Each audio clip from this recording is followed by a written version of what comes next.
Hey, it's Wednesday. Time for another Action Figure Adventures video here on SEO Tour Review. Today, Baby Skeletor and I are taking a look at two figures from the G.I. Joe Collectors Club Figure Subscription Service 7. We've got the Desert Trooper and Coyote, Dusty and Sandstorm. We've got the Dreadnok Salvage Crew, Chaos. Pause it here if you want to read Dusty and Sandstorm's file card. And right here for Chaos. Here we have the figures out of the package, and we're going to start by taking a closer look at Chaos.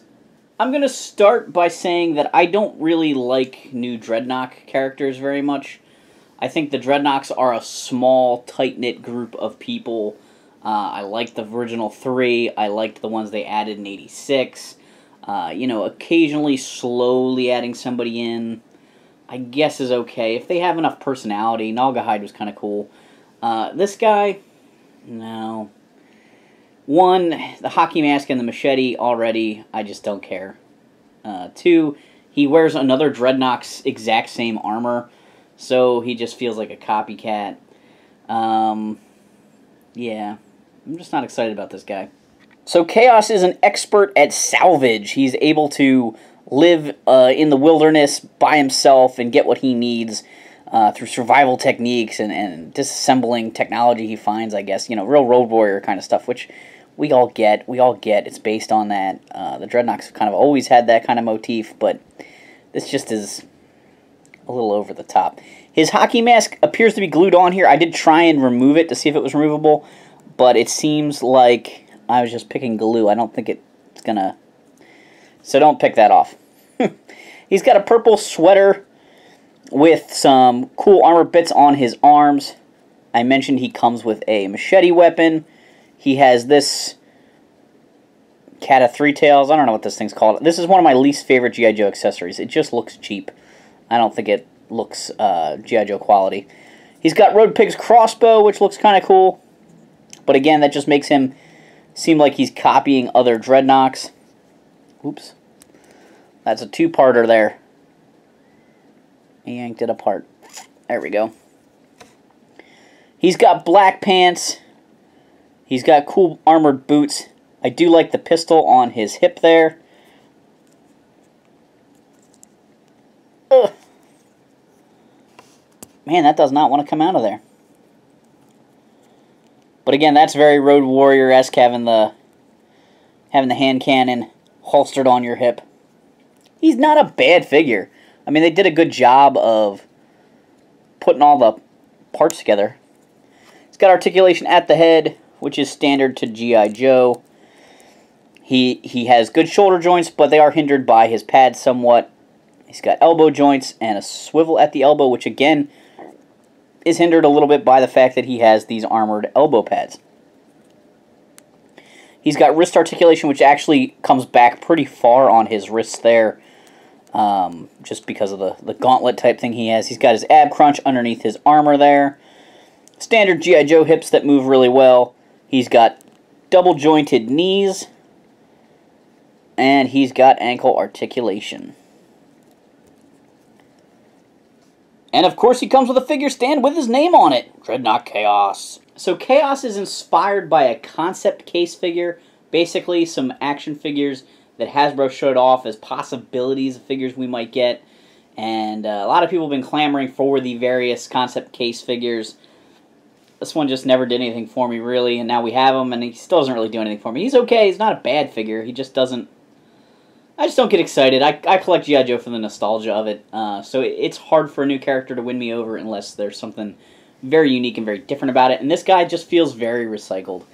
If I was making a new Dreadnok whose thing was like salvage and survival, I think I would have wanted him to come with a crowbar or the big wrench, although we've gotten so many of those wrenches. I don't know, but this guy doesn't look to me like a mechanic at all. He doesn't have a torch, he doesn't have a, and again, these are all gimmicks that have already been used by Dreadnoks, but that's what you need. If you're a mechanic, if you're building weapons and vehicles out of junk, you need tools, not a machete and a, whatever this thing is. Ugh. And now for something more positive, Dusty and Sandstorm. This is a cool character and pet from the early 90s. I'll be honest, I was on my way out of G.I. Joe when these guys came out. Luckily, I still was playing with G.I. Joes when these guys were coming out. I just wasn't really getting too many new characters. I got a handful, maybe 2 or 3 from those early 90s years, as birthday presents and things like that. But I wasn't going out and spending my allowance on them anymore. I was content with my 80s Joes, and I would play with other kids. I had a good friend who was a couple years younger than me, and we would still play G.I. Joes on the weekends, and he had a lot of the newer stuff. So I would see Dusty and Sandstorm and Red Star and Big Ben and all these other guys, the Hammer and the Locust and stuff. And that's where my appreciation for those toys come from, but I didn't really have a lot of them. This version of Dusty was a pretty big departure from the original one, who was completely covered head to toe and had face makeup on for his desert camouflage duties. We were now in a more desert wartime mindset in America after Desert Storm. And this figure didn't really look like the soldiers we saw there, so I always thought that was kind of an interesting choice with the beret and the no sleeves and stuff, but he's a cool figure. So Dusty's got red hair, he's got his beret molded on, he's got good articulation at the head there.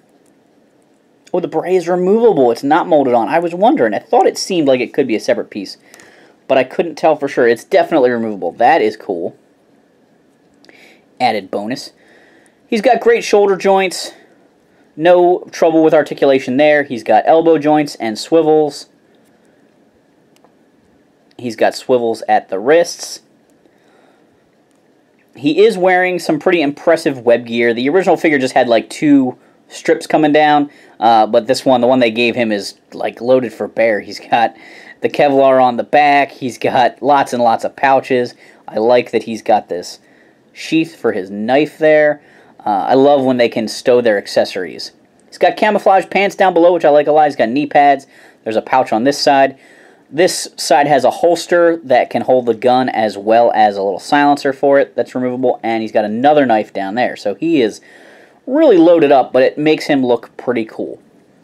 Dusty comes with a large machine gun as well as a smaller machine gun. And then, of course, he comes with his Coyote Sandstorm. I love G.I. Joes with pets. I always have. I'm a sucker for them. This is a repaint of Timber from the G.I. Joe movie line. And that's okay. It works all right. Maybe he's a hair bigger than he should be for a coyote, because it's definitely a wolf. But it looks pretty good, and I get that the club's got to use parts that they've already got laying around. But I'm a happy man having an update of Dusty and Sandstorm. And of course, they come with a figure stand with their name on them. Go get him, Sandstorm. Wonder what I could salvage out here. There's nothing wrong with either one of these figures, but I am far more interested in Dusty and Sandstorm because they're part of the original line and nostalgia than Chaos, who just doesn't really do anything for me. So if I had not subscribed to FSS 7, I would probably only be picking up Dusty and Sandstorm at a toy show and leaving Chaos behind. To me, he's kind of a peg warmer. Thanks for watching this Action Figure Adventures video. Do Baby Skeletor a favor, hit that like and subscribe button.